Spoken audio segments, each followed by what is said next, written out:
Hello student, good morning to all. तो आज फिर से मैं क्लास 10 का चैप्टर 6 जिसका नाम है ट्रायंगल्स का एक टॉपिक जो कि थियरम्स है उसको लेके आज प्रेजेंट हूँ। थ्योरम आपके सामने लिखा गया है और उस थ्योरम्स को हम लोग प्रूव करना है। तो एक चैप्टर का नाम जो ट्रायंगल्स है, बेसिकली सिमिलर ट्रायंगल का चैप्टर होना चाहिए, बस उसके अंदर हम लोग सारी चीजें सिमिलर ट्रायंगल्स के बारे में पढ़ते हैं। तो उसके लिए थ्योरम दिया गया है जो कि लिखा गया, if a line drawn parallel to one side of a triangle to intersect the other two sides in the distinct point, the other two sides are divided in the same ratio. तो statement है और इसको mathematical form में ऐसे लिखते हैं कि आपके सामने एक ट्रायंगल है एबीसी जो कि ऑलरेडी में बना रखा है, इसके पैरेलल एक लाइन और है डी।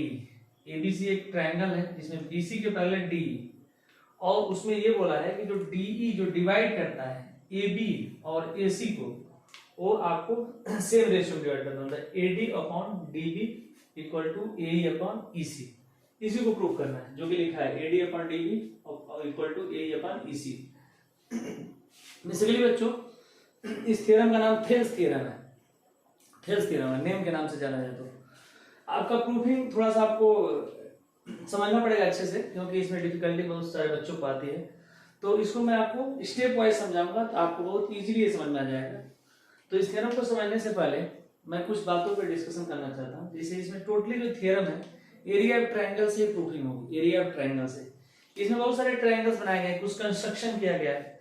आपका बेसिकली ट्रायंगल क्या था, ए बी सी था और डी जो पॉइंट थे उसको मैंने मीट कराया था, बोला था बीसी पैरेलल टू डी। बाकी जितनी लाइनें आपको हैं D M E M BE DC सभी हम लोग ने अपने अकॉर्डिंग इसको ड्रॉ किया हुआ है, क्योंकि इसका यूज करना है। तो अब आप लोग अच्छे से देखना स्टार्ट करेंगे कि स्टार्टिंग कैसे करेंगे। प्रूफिंग वाला पॉइंट यहाँ पे लिख दिया गया है, ठीक है। तो इसमें सबसे इंपॉर्टेंट बात है कि किसी ट्रायंगल्स का एरिया हम लोग कैसे लिखते हैं, इसको आप लोग एक बार समझाता हूँ। अगर ट्रायंगल्स को एरिया रहता है तो बेस अपॉन हाइट से उसका एरिया आता है 1/2 base upon base into height. ये आप लोग सबको पता होगा। तो इस तरह के ट्रायंगल्स में, ठीक है, जिसमें आपका ये हाइट है और ये टोटली बेस है। तो बेस को अगर मैं लिखूं तो अगर नाम दे दूं ए बी सी, यहाँ पे बी सी बेस है और यहाँ पे डी लिख दूं तो ए डी आपका हाइट है। ये आपका बहुत प्रोमिनेंट फार्मूला है जो कि आप लोग पहले से पढ़ते आ रहे हो। और आपका ट्रायंगल ऐसे भी होता है तब भी यही फार्मूला लगाते हैं 1/2 base into perpendicular, perpendicular right angle triangle. लेकिन यहाँ पे क्या समझना है कि कुछ ट्रायंगल अगर ऐसे होते हैं, कुछ ट्रायंगल अगर ऐसे हैं, इस तरह का ट्रायंगल है, तो यहाँ पे आपको परपेंडिकुलर हाइट डायरेक्टली दिखती नहीं है, तो हम लोग यहाँ से परपेंडिकुलर हाइट इसका एज्यूम करते हैं, ये वाली हाइट लेना पड़ता है। यही इस थ्योरम का सबसे इंपॉर्टेंट पॉइंट है जहाँ बच्चे कंफ्यूज करते हैं कि अगर ट्रायंगल कुछ इस तरह का है ए बी सी, तो यहाँ पे जो परपेंडिकुलर हाइट आती है ट्रायंगल से बाहर आती है, मतलब ए डी। इसमें यूज करेंगे तो आपको समझ में आएगा। तो आपको मैं स्टार्ट करता हूँ, इसका स्टार्टिंग कैसे होगा ये बहुत इंपॉर्टेंट है। तो मैं आपको पहले बात करूंगा ट्रायंगल एडी। एरिया बेसिकली हम लोग फाइंड आउट करेंगे, देखना आप लोग धीरे धीरे आप लोग इस पे पहुंच जाओगे। तो हम लोग क्या करेंगे, पहले एरिया ऑफ ट्रायंगल एडीई लिखेंगे। एरिया ऑफ, अगर स्टार्ट करते हैं एरिया को ए आर से मैं लिखूंगा शॉर्ट फॉर्म में ए आर, उसके बाद ट्रायंगल एडीई। अच्छे से आपको ऑब्जर्व करना है एडीई, ठीक है ना। इस एरिया को हम लोग फाइंड आउट करेंगे। तो ये देखिए, अगर इसको अगर फाइंड आउट करेंगे एडीई को, तो अगर इस ट्रायंगल को देखेंगे तो इसके लिए आपका बेस ये होगा, परपेंडिकुलर ये होगा। अच्छे से देखिए एडी इंटू परपेंडिकुलर ईएन, तो इसका एरिया की वैल्यू कैसे लिखेंगे 1/2 एडी इंटू ईएन। यहाँ पे कोई डाउट नहीं होगा, ये आपका ट्रायंगल ऐसे है, ये आपका परपेंडिकुलर है, बेस है, ठीक है। अब एक और एरिया हम लोग फाइंड आउट करते हैं इसका, इस ट्रायंगल का। अब इस जो हम लोग काम कर रहे थे, किस ट्रायंगल में काम कर रहे थे, इन ट्रायंगल एडीई में हमने एरिया एडीई का फाइंड आउट किया। फिर अब हम लोग ट्रायंगल में काम करेंगे, इसका एरिया फाइंड आउट करेंगे। ट्रायंगल किसका, इसको ध्यान से देखिए ए बी ई का area of triangle, area of triangle A B A D B E का, डी बी ई का थोड़ा सा फॉल्ट हुआ, डी बी ई।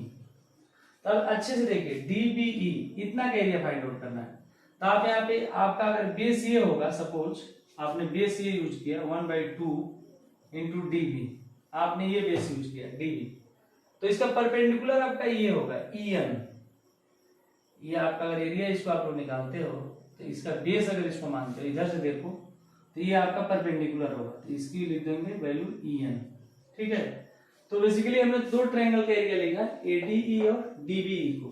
ADE आपको ये था ऊपर और DEB ये था, तो DEB के लिए बेस आपका ये बना और परपेंडिकुलर ये बना। आप लोग कंफ्यूज नहीं होना ये क्यों लिखा, ये क्यों नहीं लिखा गया। बेसिकली हम लोग परपेंडिकुलर से मतलब होता है और बेस इतना होता है, जो इसको मैं आपको समझाया था। ठीक है, अब क्या करेंगे, दोनों को डिवाइड कर देंगे। अगर इक्वेशन 1 2 इसको आप लोग मानते हैं तो हम लोग डिवाइड करेंगे area triangle ADE upon area of triangle DBE। तो आप लोग अच्छे से ध्यान से देखो, अगर डिवाइड करोगे तो 1/2 से 1/2 कैंसिल हो जाएगा, EN से EN कैंसिल हो जाएगा, तो आपका बचेगा AD upon DB, AD upon DB। आप लोग अच्छे से देखो, जो हम लोग प्रूफ करना है उसी के डायरेक्शन में हम लोग प्रोसीड कर रहे हैं। AD अपॉन DB लगभग आ चुका है। अब यही काम सेम टू सेम काम हम लोग अब उस ट्रायंगल के लिए करेंगे, इसका नाम 3 दे दीजिए। अब इस ट्रायंगल को अगेन इस ट्रायंगल का एरिया लिखेंगे, इसी ट्रायंगल के ADE को जो हमने लिखा था, लेकिन इस बार बेस ये लिखेंगे, इस बार बेस AE को लिखेंगे और परपेंडिकुलर इसको लेंगे। तो फिर से हम लोग ट्रायंगल एरिया ट्रायंगल ADE को ही लिखेंगे। ठीक है, ट्रायंगल ADE को। तो अब उसका बेस बदल चुका है, अब 1/2 इंटू A, बेस भी बदल चुका है, परपेंडिकुलर भी बदल चुका है। तो परपेंडिकुलर को हम लोग क्या लिखेंगे, अभी तक हम लोग EN लिखते थे, तो अब इसका DM होगा perpendicular, D into M, D into EM। ठीक है, एक यहां से इक्वेशन 4 मिला। अब अच्छे से देखिए, जैसे इधर से ये लिखे थे ट्रायंगल का एरिया, अब इधर से ट्रायंगल का एरिया लिखेंगे CED का एरिया ऑफ ट्रायंगल, CED चाहे DEC, तो CED लिख दीजिए ट्रायंगल CED, इधर से आप देखें तो CED, तो इसका बेस ये होगा। अब परपेंडिकुलर क्या होगा इसके लिए, परपेंडिकुलर ये होगा DM, तो इसका लिखेंगे 1/2 बेस होगा, CE लिख लीजिए चाहे EC लिख दीजिए, तो EC लिख लीजिए I इंटू परपेंडिकुलर, परपेंडिकुलर इसका ये होगा DM। जैसे इक्वेशन 1 और 2 को डिवाइड किए थे तो हमको इक्वेशन 3 मिला था, इक्वेशन 4 और 5 को डिवाइड करेंगे सेम टू सेम, जैसे ऊपर डिवाइड करेंगे थे ADE upon area CED, area of CED equal to DM से DM कैंसिल, 1/2 से कैंसिल हो गया, तो बचा AE अपॉन EC। ठीक है, आप लोग यहां से देखिए कुछ AE अपॉन EC भी हम लोग को प्रूव करना था, अभी फाइनली प्रूफ नहीं हुआ है, तो इक्वेशन 6 हम लोग को आ गया। अब क्या करना है कि इक्वेशन 6 और इक्वेशन 3 को अच्छे से ऑब्जर्व करो। इसका राइट हैंड साइड जो है, जो हम लोग को रिजल्ट चाहिए वो आ चुका है, बस लेफ्ट हैंड साइड में प्रॉब्लम है। एरिया ऑफ ADE, यहाँ भी एरिया ऑफ ADE आया है, यहाँ पे एरिया ऑफ DBE है, यहाँ पे एरिया ऑफ CED है। अगर area of DEB area of CED के इक्वल कर दें तो हम लोग का राइट हैंड साइड भी इक्वल हो जाएगा। अच्छे से देखिए, area of triangle DBE equal to area of triangle CED। इन दोनों ट्रायंगल को देखिए, DBE कौन है, DBE ये ट्रायंगल, फिर इसी तरह से CED ये ट्रायंगल और ट्रायंगल, दोनों का एरिया सेम होगा। एक क्लास 9th में आप लोग थ्योरम पढ़ते थे कि अगर पैरेलल लाइन के बीच में, 2 पैरेलल लाइंस के बीच में अगर ट्रायंगल्स बन रहे हैं तो उन सभी ट्रायंगल्स के एरिया सेम होते हैं। तो ये दोनों पैरेलल लाइन है, दिया था, गिवन था BC पैरेलल टू DE, तो इसका मतलब ये दोनों का एरिया सेम होगा, तो इसी को लिखना पड़ेगा। ये आपका BC पैरेलल टू गिवन है, BC पैरेलल टू DE, इसीलिए ये एरिया सेम होगा क्योंकि 2 पैरेलल लाइन के बीच में एरिया है। तब इससे फायदा क्या होगा, DBE जो आपने लिखा था यहाँ पे, इसको या तो छोड़ दीजिए, आप जो CD लिखे हैं, CD इक्वेशन 6 में CD, उसको DBE से रिप्लेस कर सकते हैं। तो फिर से रिप्लेस कर देता हूं, ADE अपॉन एरिया DBE लिख लूंगा यहाँ पे CD की जगह पे, इसके जगह पे CD DBE लिख लूंगा, एरिया ट्रायंगल DBE। ठीक है, इसमें मैंने चेंज कर दिया, इक्वेशन 6 में CD की वैल्यू रिप्लेस कर दिया DBE से। इससे फायदा क्या होगा अभी आपको दिखेगा, A अपॉन EC। अब देखिए ये इसका लेफ्ट हैंड साइड, इसका लेफ्ट हैंड साइड मैच कर गया, दोनों का मैच कर गया। इसका नया नाम दे दीजिए इक्वेशन 7। तब इक्वेशन 7 और 3 को देखिए, 7 और 3 को, ये वाला पोर्शन एक ही है। अगर लेफ्ट हैंड साइड इक्वल है दो इक्वेशन का, तो राइट हैंड साइड भी इक्वल होगा। इसका मतलब ये दोनों इक्वल हो गए, AD upon DB equal to AE upon EC। यही हम लोग को प्रूफ भी करना था। तो यहाँ पे आपको इंपॉर्टेंट चीज क्या है, CD को रिप्लेस करना है DBE के इक्वल, क्योंकि दोनों का एरिया दो पैरेलल लाइन के बीच में है तो इक्वल होगा। ये बात याद है, कितना आप लोगों को नोट करिए, फिर मैं इसको आगे रख करके। तो बच्चों आपका इक्वेशन 3 और 7 से देखिए, दोनों का लेफ्ट हैंड साइड इक्वल आ चुका है। तो लिखिएगा इक्वेशन 3 and 7 फ्रॉम, आप लिखिएगा फ्रॉम इक्वेशन 3 and 7। तो दोनों का लेफ्ट हैंड साइड इक्वल है तो राइट हैंड साइड भी इक्वल होगा। तो AD upon DB equal to AE upon EC, जो कि आपको प्रूव करना था EC। तो आपका प्रूफ तो हो गया, बहुत अच्छे से प्रूफ हुआ। आप लोग एक बार अच्छे से ध्यान से देखेंगे तो आपको वीडियो अवश्य समझ में आएगा। इतना आप लोग करने के बाद हम लोग कुछ और रिजल्ट निकालते हैं, जैसे अभी आप लोगों ने ये सीखा कि थ्योरम के अकॉर्डिंग कि इन साइड का रेशियो अपॉन इस साइड का रेशियो इक्वल टू इस साइड का रेशियो अपॉन इस साइड का रेशियो, ये आपको विजिबल है। बट इससे अलावा भी कुछ और रिजल्ट होते हैं। अब जैसे कुछ ऐसे रिजल्ट कैसे निकलते हैं, इसी थ्योरम को आप लीजिए, AD upon DB plus AE upon equal to AE upon EC, ये थ्योरम है जो कि ऑलरेडी प्रूव किया अभी। अब इसमें दोनों साइड में +1 ऐड करिए। हालांकि इसके लिए एक अलग थ्योरम बना हुआ है, लेकिन मैं जानबूझ के यहाँ +1 ऐड करा रहा हूँ। दोनों साइड में ऐड कर सकते हैं, क्योंकि मैथ्स में दोनों साइड में इक्वल नंबर ऐड करने में वैल्यू में कोई डिफरेंस नहीं आता। यहाँ पर जैसे ऐड करेंगे तो यहाँ पे होगा AD plus DB upon DB, यहाँ पे लिखिए AE plus EC upon EC, क्योंकि एलसीएम ले लिया यहाँ पे DB, यहाँ पे EC ले लिया। अब अच्छे से देखिए AD प्लस DB, यहाँ पे B था, AD plus DB total length क्या हो जाएगी AB, इसके जगह पे AB लिख लीजिए, AB अपॉन DB।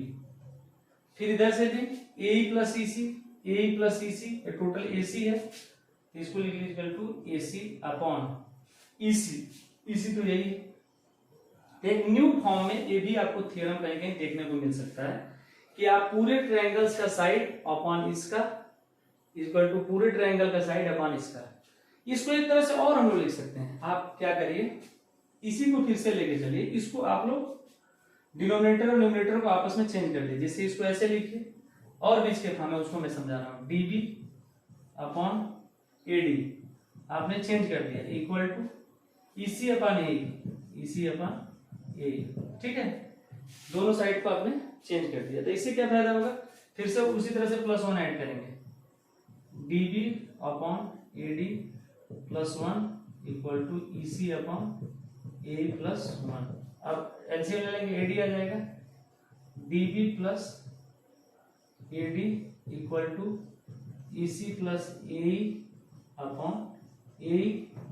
यहाँ देखिए DB plus AD, again DB plus AD आपका हो गया AB equal to AD equal to EC plus AE, again AC हो गया अपॉन AE। तो ये आपका जो थेल्स थ्योरम है, जो कि ये है मेन थ्योरम, जो मेन थ्योरम आपका, उससे दो थ्योरम और निकल के आते हैं, जो कि आपको कैसे निकलते हैं, +1 ऐड करने से। अब इतनी बातें हम लोग को क्यों याद करके रखना है कि आपको जब क्वेश्चंस लगाते हो, इस पे कुछ बेस्ट क्वेश्चन है जिसको मैं अभी करा देता हूँ इसी वीडियो में, कि कभी कभी इसका साइड अपन इसका साइड करके तो क्वेश्चन आ जाते हैं, ठीक है। तो लेकिन कभी कभी पूरे साइड की लेंथ दे देता है, पूरे साइड की लेंथ, तब आप लोग AB वाला लगा सकते हो।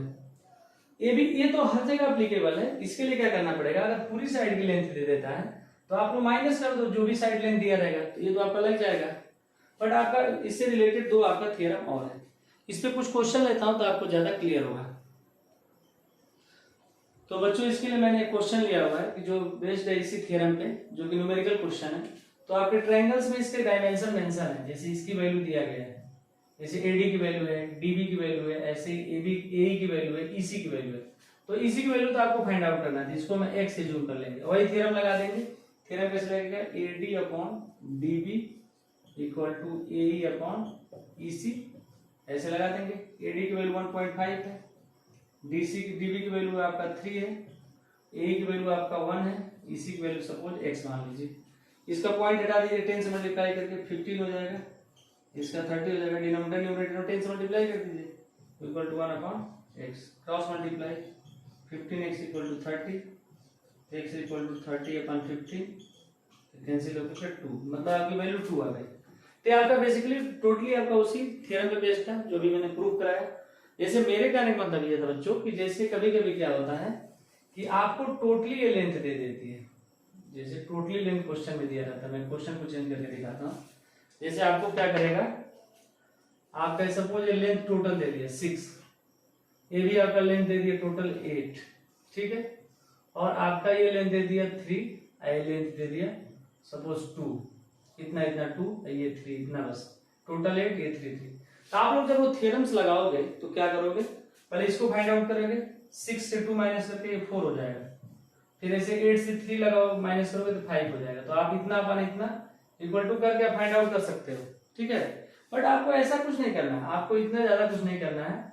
आप चाहे तो टोटल रेशियो जैसे ए बी अपॉन जो अभी आपको बताया, ए बी अपॉन यहाँ पे अगर सपोज डी और ई है, A B upon A D, फिर इसी तरह से ए सी अपॉन ये भी आपका थ्योरम एप्लीकेबल है, जो अभी आपको दो और आपको थ्योरम नीचे बताए थे +1 ऐड करके, उसी का यूज कर सकते हो। कभी कभी क्या कर सकते हो, ए बी अपॉन इसको लिख सकते हो, इसको छोड़ सकते हो, इसी तरह ए सी अपॉन इसको लिख करके इसको छोड़ सकते हो।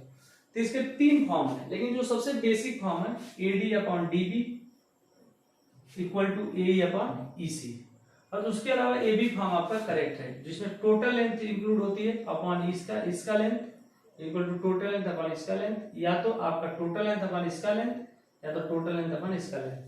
आपके तीनों से आपके क्वेश्चन लग जाएंगे according to the given condition. जैसा आपका कंडीशन होगा उसी हिसाब से हम लोग यूज करेंगे। एक्सरसाइज के क्वेश्चन बहुत सारे मैं कराऊंगा अलग सेपरेट वीडियो में, तब तक आप लोग थ्योरम को एक बार अपने मन से करिएगा, अपने खुद से कि कैसे इसका प्रूफिंग होगा। उसके अलावा आपको कोई भी डाउट्स रह गया तो कमेंट सेक्शन में पूछ सकते हैं। थैंक यू बच्चों।